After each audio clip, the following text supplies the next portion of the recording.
All right, and welcome. So this is going to be the second in the upcoming Magic the Gathering content, being the second kind of like deck profile for October 5th, 2024, being the Ur Dragon. Honestly, this is one of my favorite decks of all time, especially this is like the second or the third commander deck I actually built. However, it's definitely not into the state that it once has been, but we're going to kind of like showcase this off as it currently is right now due to some changes I've had to make, but it can still handle it pretty well. Anyway, we're going to jump right into the deck profile. I'm still trying to get back into the swing of actually using these things. So, with your dragon, it has Eminence, so as long as it's on the command zone or the battlefield, other dragons cost one less to play, which is great because dragons are hella expensive to cast. And whenever one or more of your dragons attack, draw that many cards, and you can put a permanent from your hand onto the battlefield. The fact you can pretty much put any permanent is fantastic. But again, the Ur Dragon, he just loves Ur Dragon. He just loves other dragons. And if you get him enough, you give him away with commander damage alone, which is fantastic. We're playing Decimate. Honestly, we're playing all 5 colors. So having Decimate is a pretty good cost. On this way, you have to pay 4 to be able to deal with the artifact, creature, target, enchantment, and land. So it's just a pretty good removal. Swiftfoot Boots, in case we don't have one of our numerous ways of giving our creatures haste, getting Swiftfoot Boots onto our Ur Dragon not only protects it, but it gives it haste and then be able to attack and get those draws and drop a permanent. Chromatic Lantern, again, we're playing 5 colors. So this essentially helps fix our mana 100% because it allows us to be able to tap our lands for any color that we need at that given time. Plus it taps itself for 1 land as well, or mana as well. Domain costs 2 less for each basic land type you control. We play all 5, so it could become very, very cheap considering that, and of course, your dragon, some of our other mana reductions. Each creature you control has Vigilance if it's white, Hexproof if it's blue, Lifelink if it's black. You basically, it gives its other creatures other type of abilities depending on its characteristics for its color. So just giving your dragons a little bit more utility is quite nice, and it's a pretty easy dragon to get out. Soul Ring because commander. Time of Need, again, we get to search for a legendary creature. A lot of our creatures are legendary, so it just allows us to accelerate what we need to get. Earthquake, it's basically a board wipe for creatures that don't have flying. Again, we're playing dragons. Like, everything can fly. Lathis Dragon Queen. Whenever another non-token dragon enters the battlefield, we get to create a 5/5 red dragon creature token with flying. A lot of our things do have like these triggers where if there's like a power of like 4 or greater that drops, we get to draw a card. So not only does it be able to help generate card advantage, but also a monstrous board and just be able to like do some more damage too based on some of the other enchantments and other creatures in the deck. Kodama the East Tree. I really like this card. Whenever another permanent enters the battlefield under your control, if it wasn't put from Kodama's ability, you could basically drop another permanent with equal lesser converted mana from your hand on the battlefield. So basically, it just allows you to drop more permanents, which is always more fun in my book. We're playing Crux of Fate. Basically, destroy all non-dragons. That's what you're going to cast. Destroy all non-dragons. That's great. Two-Headed Hellkite. I actually really do like this card just because it allows you to draw more cards. And, of course, it's a dragon. So, and it's also Wooburg, which is kind of nice because, you know, we have ways of cheating out free stuff for Wooburg.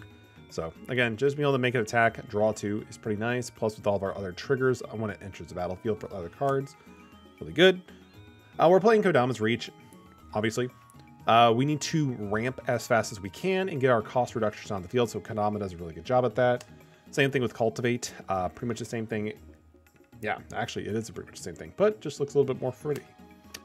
Skyshroud Claim. We play a lot of different, like non-basic lands, and a lot of them that have like the force archetype, well, forced subtype. So just having this is able to like get us more different colors, and we'll go over the lands on that. Revives of the Claw. So honestly, it's just really nice because this thing can tap for 2 mana to be able to cast other dragon spells, and you can even cast dragons from your graveyard, which is really good. Because if you're using something like Scion the Ur Dragon, you could just use him after you use Scion to be able to copy, or like, you know, put the dragon to the graveyard and then be able to make himself a copy of that. This guy can just bring him back by casting it from the graveyard. Of course, you do exile it, but honestly, you don't play a whole ton of graveyard recursion, so it's not even a big deal. And even with our Eminence trigger, he only costs 2, being black and red mana. Tiamat, honestly, Tiamat is not... It's actually a card we introduced not too long ago. We used to play Conflux, but honestly, Tiamat just kind of made a bit more sense because it's also a body, which makes it much less cheaper, but of course, it's also another dragon. When Tiamat enters the battlefield, you can basically add 5 dragons with different names from your deck to your hand, if you cast it, of course, which is fantastic. Who doesn't like searching for more dragons? Elemental Bond, one of the cards I mentioned for like draw and just getting more value. Whenever a creature 3 or more power enters the battlefield, draw a card. Again, we're dropping dragons for days, and we're dropping tokens for days that also have, above 3. Dragon Tempest, a great way to give all our dragons haste, but of course, like, the more you start running up your dragons, the more this can start pinging your opponent or even their creatures, because it deals damage X to the number of dragons that you control. And again, the haste is honestly worth it too. Kaluth, Unrivaled Ancient. So whenever he attacks, you get to add X mana in combination of colors, where X is the total power of attacking creatures. Spends mana only to cast spells, and it doesn't mana burn until the end of turn, which is fantastic, because like we could play a ton of mana with this thing, because if we get all of our dragons on board and get them all online with like haste and stuff like that, we can add a ton of mana and just have fun. Smothering Tide, again, just to kind of like keep our opponents in check and not making them, go too far. And of course, if they don't, then you can just get treasure tokens that can be able to help us get our dragons out. Really good card. Commander Sphere, again, just ramp and even draw on this point too. Dragon's Horde, kind of like the same idea as Commander Sphere, but you don't have to worry about sacrificing Commander Sphere. You can just sacrifice the token or the gold counter from it and be able to draw a card, or just tap it for mana. We're playing a copy of Descendant's Path at the beginning of your upkeep. Reveal the top card of your library. If it shares a creature type with that creature you control, you may cast that card without paying its mana cost, otherwise put it at the bottom of your deck. Not a big deal. Again, we're playing pretty much dragons for the majority of our deck. We have a few outliers, but you can always search them out with different ways because they're also legendary creatures. But again, just being able to potentially just drop a free dragon is kind of dumb. Broodmate Dragon. I kind of like it just because it's very simple. When it enters the battlefield, you get to basically create a 4/4 red dragon creature token with flying. So basically, you pay essentially 5 because of the eminence reduction, and you get 2 dragons out of it. And that could potentially lead into more draws, more pinging. You can just do a lot of things with more dragons. Deathbringer Regent. Essentially, it's a board wipe if you need it to be. Because if it enters the battlefield, if you cast it from your hand, there's 5 or more of the creatures, you blow up everything else. So, not really too relevant that when it comes up, but it is an option for if we're actually going into a pretty dire state. And of course, you could always still get this thing out by dropping with like the Ur Dragon or Kodama, and you don't have to worry about it, triggering because you're playing it, you're not casting it. At least, that's how I believe it works. We have Dragonlord's Servant, just basically... See, even goblins make it in dragons. You get basically just have dragon reductions by 1 colorless, which is really nice. We have another shaman reduction, but we'll come across that later. Slumgar is actually stupid. I actually really like this card because when he does enter the battlefield, he can take control of a target creature or planeswalker as long as you control this. So like if you could just take your opponent's like commander, it feels pretty fun. It feels pretty fun. Teneb the Harvester. It's just another way to do actually monster reincarnation in terms of from the graveyard. So whenever he deals damage, you can just pay 2 and a black and then be able to put a target creature from a graveyard onto your battlefield in control. So if you have a lot of great dragons, you're in business. If you don't, but your opponent has something pretty spicy, steal that. Dragonlord Cooldogun basically gives all your other dragons haste. And the other effect doesn't really apply. But haste is good. We like that. Bonelord Scourge is pretty nice too, just because you can pay a colorless and a black, and if you do, you can return it from the graveyard to the battlefield whenever a dragon you control dies, and this is in your graveyard. So like just the fact you can kind of cheat them out pretty cheaply is really nice. And again, we have a lot of like ETB triggers and other enchantments that just kind of like give us more and more value by playing creatures such as this. Ryusei the Falling Star. Kind of a pseudo board wipe, and depending on non-flying creatures, if their toughness is less than 5. Which, again, he's still a pretty solid dragon overall. Scion of the Ur Dragon, he's pretty much, always having an identity crisis because he's changing himself up. That's rough, buddy. You basically get to search your library for a dragon, put it to the graveyard. If you do, it becomes a copy of that until the end of the turn. And then you shuffle your library. But again, it kind of just helps set up by getting like cards into your graveyard for Teneb or other ways to bring them back from the graveyard. We have Scourge of the Valkis. Whenever he or another dragon enters the battlefield, deal X damage to the targeted creature or player, which is basically like another Dragon Tempest, but on a body. Wrathful Red Dragon. Whenever a dragon you control is dealt damage, it deals that much damage to any other target that isn't a dragon. So, again, it's kind of nice. We have a lot of dragons, so they'll take a lot of damage, but they'll generally survive because of how strong they are. And, of course, you can just have Wrathful Red Dragon basically, you know, make more damage happen to other place, which is nice. Well, the other creature, but you get the point. Yuvara Hellkite. This thing is insane. This thing is insane. This thing is actually helping cleared games because whatever dragon you control attacks, you create a 6/6 red dragon creature token with flying. I've sometimes created like 10 or 20 additional dragons, and then I eventually just like start drawing because of like Elemental Bond or Tremor Ascendancy. This thing is stupid. I love it. Ancient Brass Dragon. Whenever it deals combat damage to a player, you get to roll a d20. When you do, put a number of target creatures with a total mana value of X or less from the graveyards onto the battlefield that you control. Kind of dumb, actually, if you think about it, because, again, a d20, yeah, that's... you have quite a bit of options to be able to get a lot of creatures on board, so... Dragon Lord Uchitai. Basically, it has hexproof as long as it's untapped, and whenever it deals combat damage to a player, look at the top 3 cards of your library, put one of them in your hand, and the rest in your bottom of the library. It's kind of like drawing in a sense, but you get to, like, look at the top 3 and choose it. For those who may have played Yu-Gi-Oh, it's similar to a card called like a Pot of Duality without like any restriction. So it's pretty nice, honestly. And again, just another body on board. Uchitai of the Soul Winter. I love how they're back to back. Whenever dragon control attacks, you can tap a target non-land permanent your opponent controls and it doesn't untap during their next untapping phase. Again, you're making a lot of dragons, you're swinging. So we get a lot of value. It's good. It's good. Tap all their mana rocks if you want. I don't care. It's your call. Whatever dragon you control attacks, it gets a double strike. Yeah, that's pretty insane. You get this thing like the Ur Dragon, some other modifiers. Yo, you're doing quite a bit of lethal there. Hellkite Courser. When it enters the battlefield, you can put your commander from the command zone into the battlefield, and it gains haste. Return to the command zone at the beginning of the next step. Who cares? Like, you're dropping your commander for pretty much free. And then just be able to get a lot of value. Again, with Ur Dragon, he's going to be coming swinging pissed. And if you have a bunch of other dragons, you're going to be able to just like swing, draw a bunch of cards, drop a permanent, and then sure, he might go to the command zone afterwards, but you're still getting a ton of value out of it. And if you have certain cards onto the field that we'll be getting here into a second, casting the Ur Dragon is not going to be expensive in the least. We have Savage Ventmaw. Whenever you attack, you get to add 3 green and 3 red to your mana pool, and it doesn't burn until the empty. It does not end. I can't speak. Until the end of the turn, that mana does not empty from your pool as the step and the phase ends. So it just gives you basically 6 mana that you can just do whatever before your turn ends. We also have Slumgar, the Drifting Death. Whenever a dragon you control attacks, creatures defending player control gets -1/-1 until end of turn. So it's a good way for removal without like causing like damage, just doing -1/-1. And again, you're having multiple dragons, just having them all swing. It's fantastic. Again, you got a ramp, so we're doing Farseek. Mirror the Forebears, really nice card because it just allows you to make a duplicate of other dragons. Of course, with the legendary rule, you do have to be somewhat mindful with this.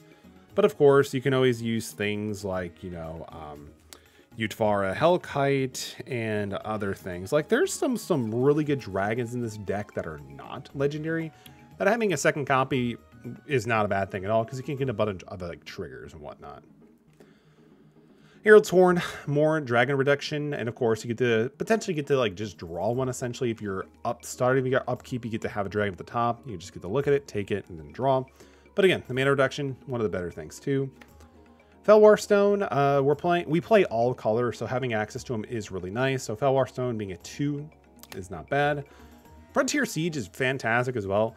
If you're ever finding yourself in a situation where you're mana screwed, you can just always choose cons and be able to get 2 green mana pool at the beginning of your main phases, each of your main phases. So that's fantastic. Or if you want to, you know, cast dragons or call dragons, whenever your creature with flying into the battlefield you control, you may have it fight target creature you do not control. And of course, if you have like things like Wrathful Red Dragon on the field, like you can do some pretty fun shenanigans and just getting more creatures off your opponent's board. Kindred Discovery, because drawing, we don't do that enough, so we might as well do it a bit more. You're to call dragons. Whenever you drop a dragon or attack with a dragon, you get to draw the card. Love this card.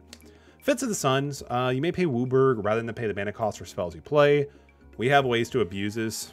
Don't worry. Rhythm of the Wild.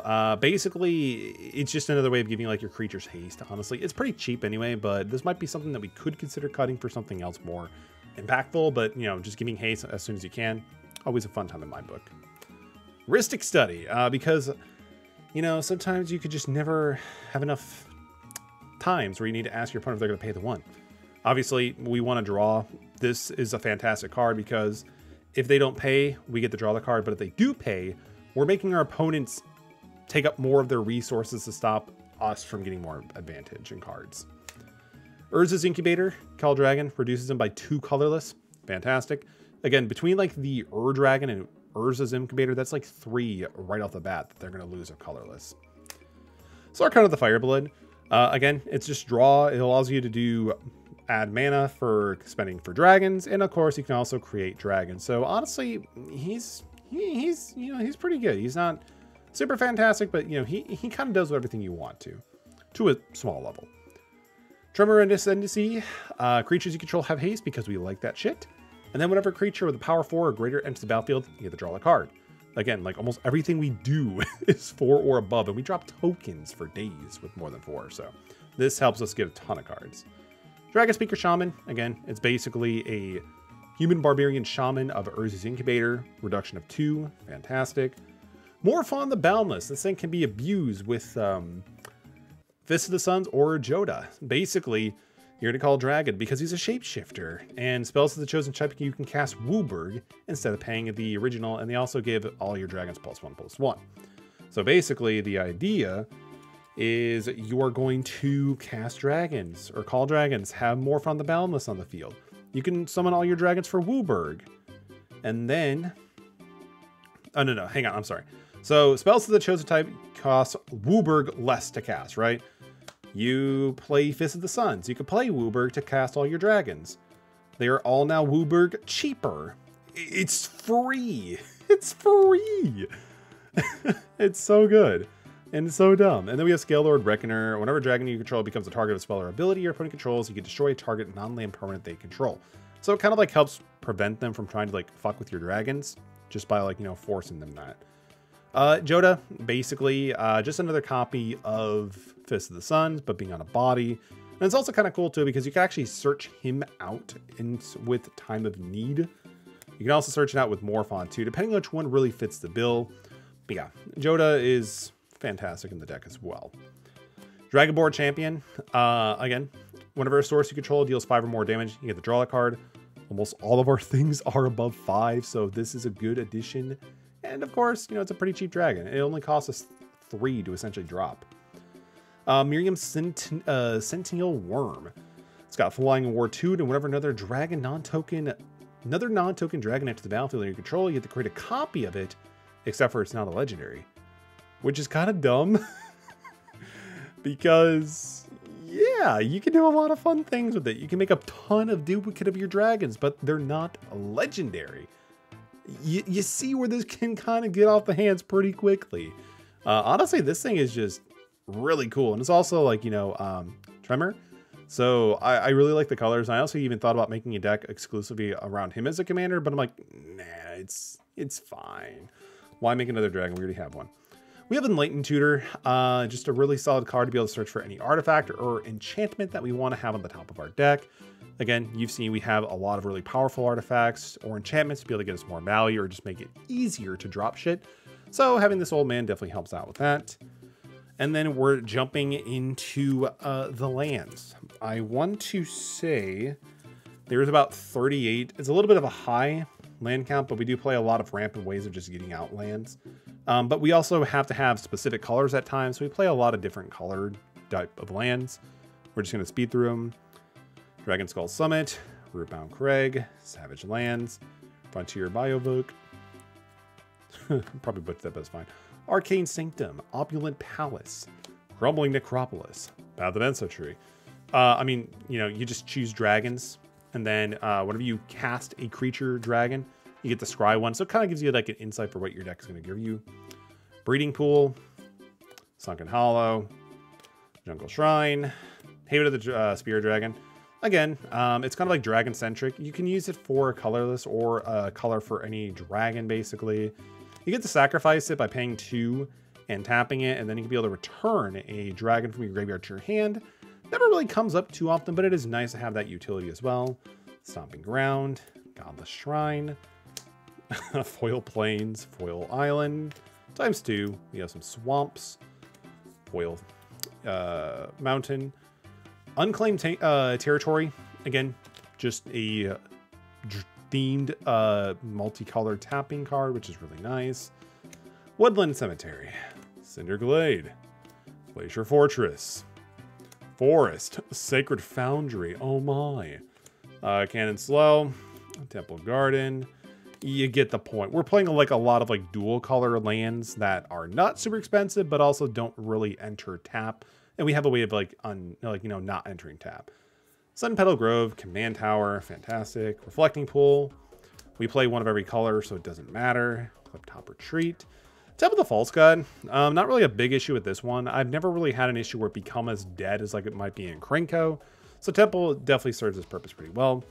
Mystics Monastery, Hinterland Harbor, Blood Crypt, Sandstep Citadel. I almost thought, like, why is there a duplicate? But no, Seedside Citadel, No Man Outpost, and that's pretty much for all of our lands. Again, we play some basics so we can be able to take advantage of things like, Cultivate, Kodama's Reach, things like that. But for the majority of it, we want to use like the multicolor lands just so we can have a bit more flexibility in terms of what we are casting. But yeah, honestly, I really like this deck.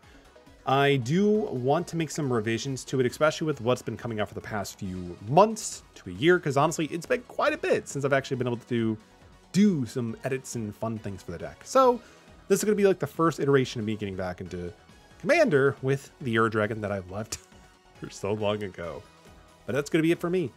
Thank you all so much for listening to me talking about this deck for almost 20 minutes, or even 20 plus minutes. Until next time.